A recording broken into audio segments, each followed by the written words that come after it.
Hi there, we're back again with Miss Lucy Lewis.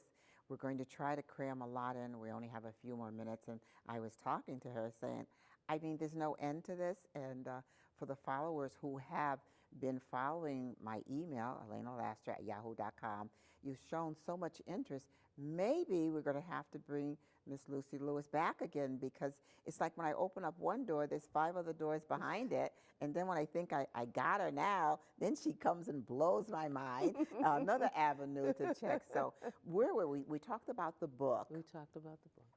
As a form of data, I guess There you has would to say. be there has to be a mechanism for data collection. Right.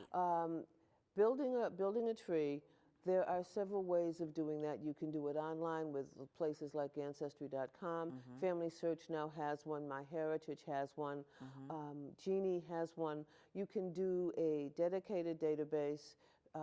Family Tree Maker is still available as a dedicated database, but you have to find someplace, a repository, to collect that information. Right, But right. it's always good to have a paper backup I love of paper. I love paperwork. what that information is, particularly when you're getting your official records. So you have to find a way to catalog what you have, what it's told you, where it's pointed you to, and then find a way. I have a binder that's this thick. I was going to bring it, except it's so heavy. Oh, okay. I said, I don't want to carry that. It's going to give me a broken back. Oh, sure. But I've got the official documents of both sides of my family, as much as I could get, and my husband's family, going back 3 or 4 generations to the great-grandparents, Unbelievable. census records and whatever vital records I could get.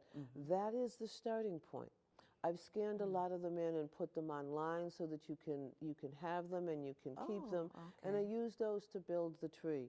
But the more deeply you can document your tree to prove that this is in fact your family, then the more able you are to build off of somebody else's research, because you're not guessing. Right. That research also helps to open doors.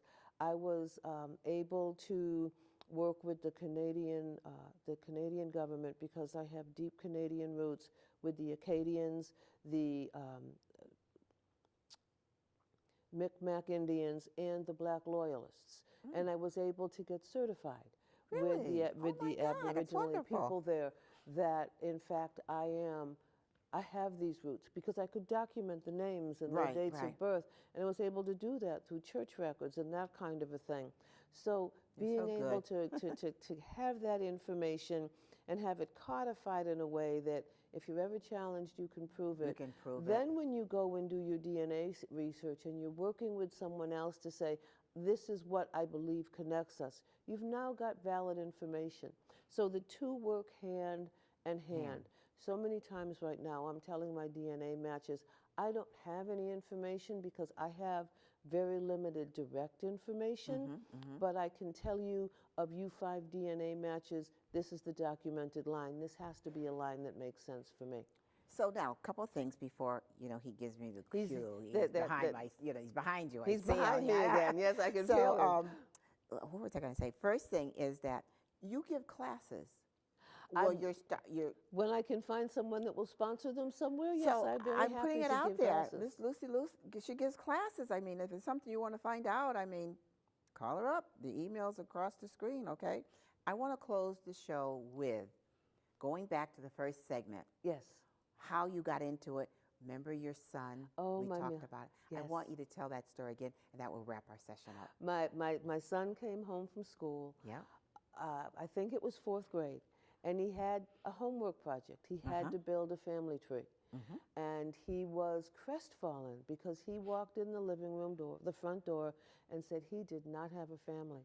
And I promised him that I would find everything I needed to find so he would know he had a family. Right. So far in my exploratory ancestry tree, because most of the people in my tree don't connect to my direct line yet, I have over 80,000 people in my tree just from my research. And I have a firm commitment that if I can force my tree through my research to over 100,000 people, I will have enough circumstantial evidence to document the likely lines that I can now begin doing in-depth research on.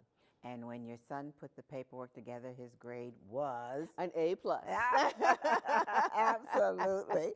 Oh my God, it's been such a pleasure. I try to get so much in, but I mean, looking at my notes, I'm still so far away from, I know. there's So just much to so talk much to about. go on. And so much depth, because we're just talking on the surface. We're on the surface of this, And there's huh? so much underneath depth in Yeah. terms of understanding and tying things together so they don't feel so disjointed to somebody listening to try to do something. Now, do you want to give your email out for contact? Would you like to do that? You Yeah. tell me. Just run it across, and we'll put it across the screen. Put it across the Yeah. screen. So go ahead and give the information out. Okay. Lucy It's Lewis. Lucy K at creativefuturesllc.com. Right. So listen, if you want to get into it, you want to find out what's going on. Because I remember last year, my great-grandchild, she came home with this tree. It says family tree. And I think a lot of the schools are really getting into that. Yep. So here she is, the specialist, and you got it. Again, Miss Lucy Lewis, thank you so much. Oh, it's my pleasure. It's the end of our show. 6 o'clock Saturday, half-hour show. Aleana Laster, Power Woman. See you next week. That was so wonderful. All gone? Okay.